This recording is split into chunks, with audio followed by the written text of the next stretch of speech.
File के menu में पहले नंबर पर है न्यू, नई फाइल बनाने के लिए। ओपन, पहले से मौजूद फाइल को खोलने के लिए। क्लोज, बंद करने के लिए जो फाइल खुली है उसको।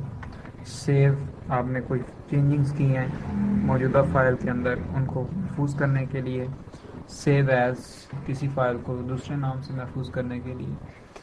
कलेक्ट फॉर आउटपुट, किसी फाइल को किसी दूसरे नाम से महफूज करके पहले वाली फाइल में ही काम करने के लिए। प्लेस होता है कोई पिक्चर वगैरह यहाँ पे लगाने के लिए। इंपोर्ट के ज़रिए से हम कोई टेक्स्ट फाइल इन उर्दू नहीं, इंग्लिश की टेक्स्ट फाइल हम लोग इसमें इंपोर्ट कर सकते हैं। नोट पैड वगैरह के अंदर अगर हमने कुछ लिखा हुआ है तो उसको हम इसमें ला सकते हैं। एक्सपोर्ट के ज़रिए से हम लोग जो कुछ बना हुआ है इस फाइल के अंदर उसको हम लोग बाहर भेज सकते हैं एज टेक्स्ट।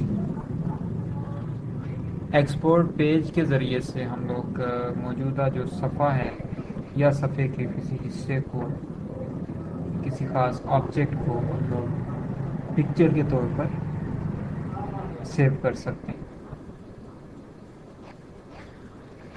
फिर प्रिंट के ज़रिए से हम लोग किसी भी पेज का प्रिंट निकाल सकते हैं। एग्जिट के ज़रिए हम प्रोग्राम से बाहर निकल जाते हैं। और ये नीचे कुछ फाइल्स आ रही हैं जो कि अभी लास्ट हमने यूज़ की हैं। अगर हम उनमें से किसी को दोबारा खोलना चाहें तो हम यहाँ से खोल सकते हैं।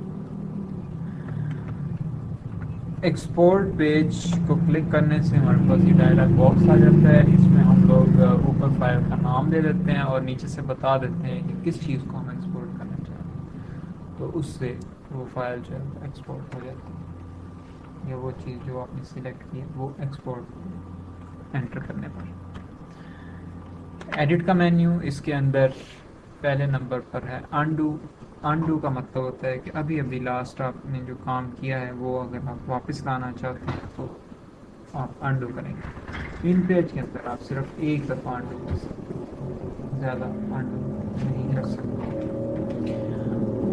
और इसके अलावा अगर आपने कोई टेबल बनाया था और टेबल आप डिलीट कर देते हैं तो उसको आप अनडू नहीं कर सकते।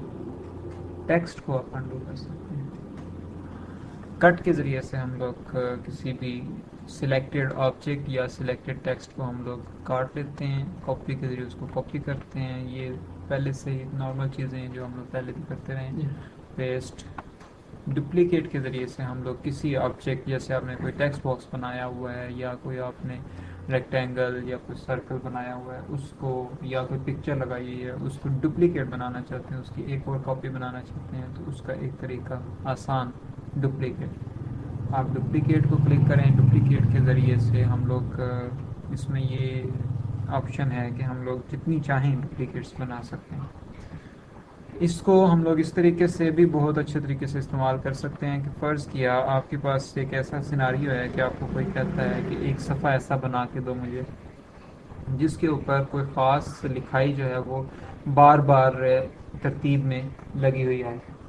तो आप क्या करेंगे, आप एक नई फ़ाइल खोलें और फाइल खोल के उसके अंदर आप एक टेक्स्ट बॉक्स लगा के उसके अंदर आप वो चीज़ लिख लें। जैसे फ़र्ज़ किया हमें कहा जाता है कि एक बड़ा सारा अल्लाह लिख के, तो उसको जो है पूरे पेज के ऊपर उसकी कॉपियाँ लगाई जाएं।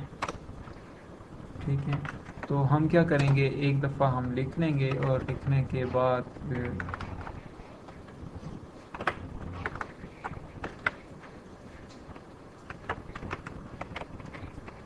हम एक चीज़ बना लेंगे।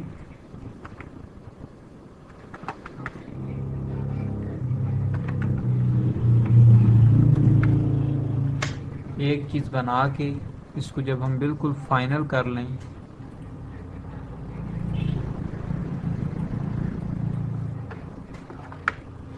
तो अब हम क्या करेंगे, एडिट के अंदर जाएंगे और एडिट में जाके हम लोग डुप्लीकेट को सिलेक्ट कर लेंगे। एंटर करें, आपके सामने एक डायलॉग बॉक्स आ जाएगा। इसके अंदर आप बताएंगे कि आपने इसकी कितनी डुप्लीकेट्स बनानी है। रोज़, कॉलम्स। रोज़ का मतलब है कि उफ़की तौर पर वो कितनी लाइनों में आ जाए। ठीक है, और कॉलम्स का मतलब है कि अमूदी तौर पर वो कितने उसकी लाइनें बन जाएं। और यहाँ पे हम लोग बताते हैं, जैसे हम लोग कहते हैं इसको कि चार जो हैं वो चार नहीं, हम कहते हैं लेट्स से 6 रोज बन जाएं और 4 इसके कॉलम्स बन जाएं।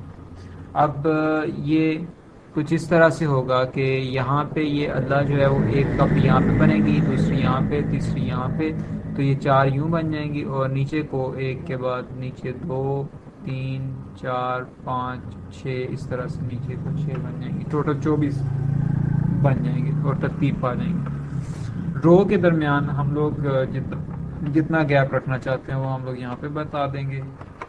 आधे इंच का हमने गैप दे दिया। कॉलम के दरमियान भी हम लोग जितना गैप देना चाहते हैं वो हम लोग यहाँ पे बता देंगे। जो ही हम एंटर करेंगे तो आप देखें आपके पास पूरे सफ़े के ऊपर जो है तरतीब से अल्लाह लिखा हुआ आ गया। तो ये एक बड़ा ही इसका स्ट्रॉन्ग फीचर है जिसको यूज़ करके हम लोग इस तरह के सिनारियोज़ में अपना काम बहुत ही आसानी के साथ निकाल लेते हैं।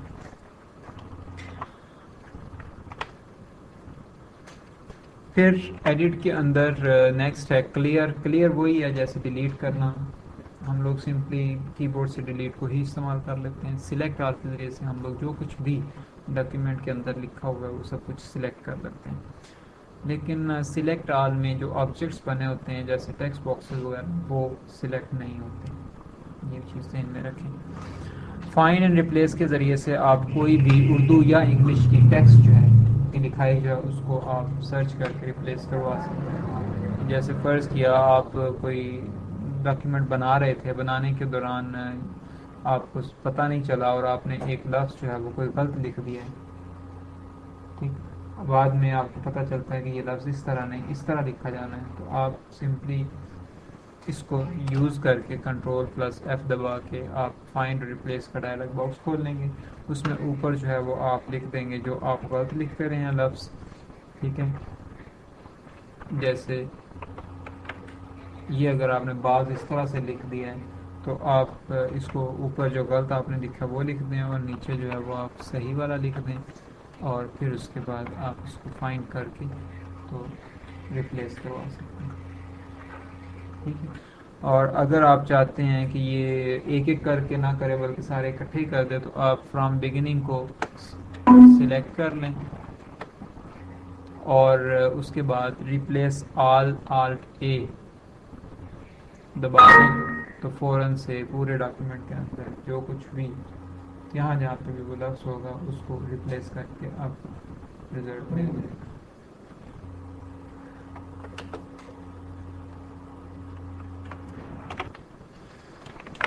इसके बाद आगे है अरेंजमेंट के लिए कि अगर आप मुख्तलिफ़ किस्म के टेक्स्ट बॉक्सेस या पिक्चर बॉक्सेस और ड्राइंग्स वगैरह बना रहे हैं इन पेज के अंदर, तो उसमें बाज़ औक़ात आपको ज़रूरत पड़ती है कि आपकी मुख्तलिफ़ जो चीज़ें हैं वो एक दूसरे के बिल्कुल ओवरलैप कर रही होती हैं, एक दूसरे के ऊपर नीचे आ रही होती हैं, तो आपको उनको तरतीब देनी होती है कि सबसे नीचे ये आए, उससे ऊपर दूसरी आए, उससे ऊपर तीसरी आए, ये इस तरह से तरतीब देनी होती है। तो उस वक्त आप ये इन कमांड्स को यूज़ करते हैं, top most, send to back, bring to front, ये सारी चीज़ें आप उसको। और जब आपने उनको तरतीब देना हो तो उस वक्त आप गाइड्स यूज़ करते हैं। गाइड्स क्या होती हैं कि अगर आप लेट्स से कि हम लोग यहाँ पे कुछ बना लेते हैं, ये हमने एक टेक्स्ट बॉक्स बनाया, ठीक है, और इसमें हम लोग कुछ लिख देते हैं,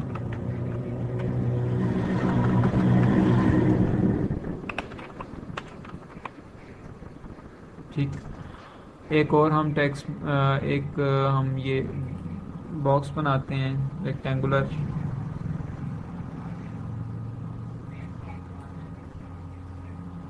और इसको हम लोग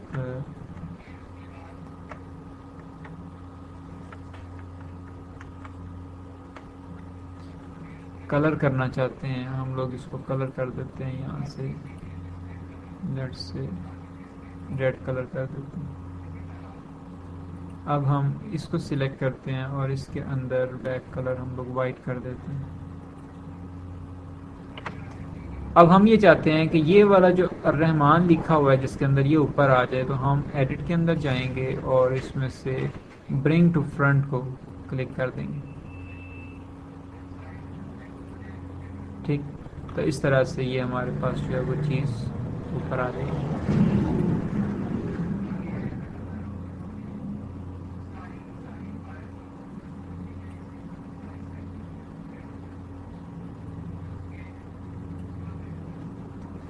ठीक है,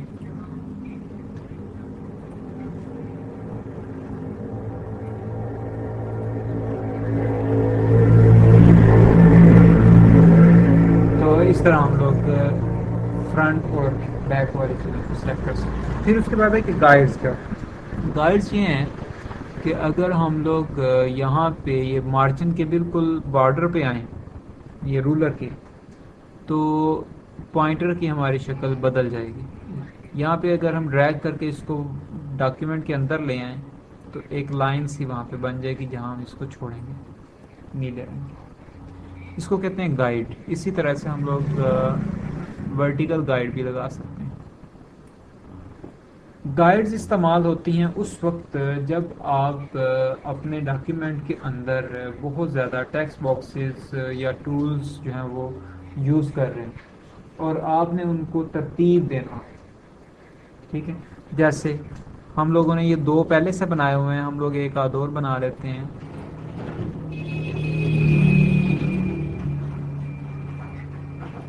ठीक है, इन्हें कलर भी कर लेते हैं।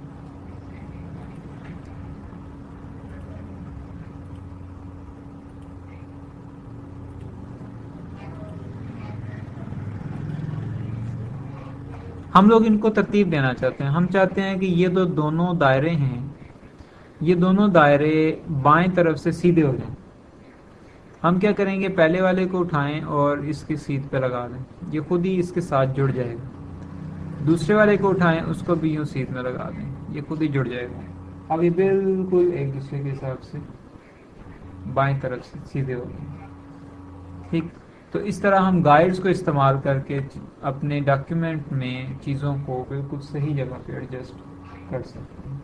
और अगर किसी गाइड को फिर दोबारा से ख़त्म करना हो तो हम लोग सिंपली उसको वापस ले जाते हैं, या हम लोग उसको क्लिक करके तो डिलीट का बटन दबा देते हैं।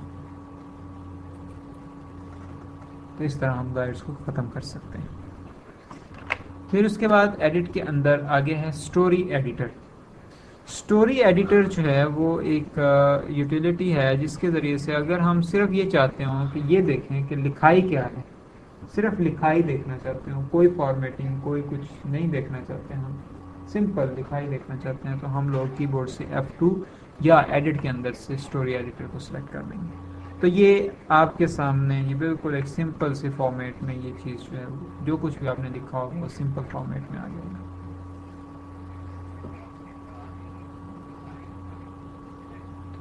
इसमें कोई फॉर्मेटिंग नहीं है, कोई छोटा बड़ा नहीं है, कोई कुछ चीज़ नहीं है, जस्ट सिंपल इतना पता चल रहा है कि ये कुछ लिखा गया और ये कंटिन्यूस होगा। ठीक, और हम F2 दबा के दोबारा इससे फिर बाहर भी जा सकते हैं। ठीक है, फिर इसके बाद आगे है डिलीट पेज। अगर आप इन पेज डॉक्यूमेंट बना रहे हैं और उसमें बनाते बनाते आपसे कोई इजाफी पेजेस जो हैं बन गए हैं नीचे, जो कि आपको चाहिए नहीं है, आपने एक सफ़े का काम किया है लेकिन गलती से आगे दूसरा सफ़ा शुरू हो चुका हो, बाद में आप चाहते हैं कि इसको ख़त्म कर दें दूसरे सफ़े को, तो आप Alt+E दबाएंगे, उसके बाद G दबाएं डिलीट पेज के लिए, और यहाँ पे आप बता दें कि कौन से सफ़े से लेके कौन से सफ़े तक आप डिलीट करना चाहते हैं। आप उसको एंटर कर दें, आपसे लास्ट टाइम पूछा जाएगा कि आप क्या वाकई आप डिलीट करना चाहते हैं। अगर आप उसको यस कर देंगे, ओके कर देंगे, तो वो डिलीट कर दिया जाएगा। और इसके नीचे प्रेफरेंसेस है जिसके अंदर से हम लोग मुख्तलिफ़ किस्म की सेटिंग्स कर सकते हैं। एप्लीकेशन की इसमें हम लोग बता सकते हैं कि राइट टू लेफ्ट होना है, लेफ्ट टू राइट कौन सी होनी है। फिर जो एरो की है, जब हम लोग एक दफ़ा एरो की दबाते हैं तो वो कितनी मूवमेंट प्रोड्यूस करे। टेक्स्ट बॉक्सेस वगैरह को सिलेक्ट करके जब हम एरो की दबाते हैं तो उनको कितना इधर उधर मूव करवाए, ये हम लोग यहाँ से बता सकते हैं। और अगर हम कंट्रोल दबा के उनको मूव करें तो फिर कितना मूव करवाए, ये भी हम यहाँ से सेट कर सकते हैं। फिर किस साइज से छोटी लिखाई जो है वो डब्बे बन जाए। आपने देखा होगा कि ये हम लोग F5 दबाएं तो ये जो छोटी लिखाई थी ये डब्बे बन चुकी है, ये नज़र नहीं आ रही सर, जस्ट इतना पता चल रहा है कि यहाँ पे कुछ लिखा हुआ। तो ये जो चीज़ है इसको हम लोग सेट कर सकते हैं कि कितना छोटा छोटा लिखाई भी हमें नज़र आए, तो ये हम लोग यहाँ से कर सकते हैं।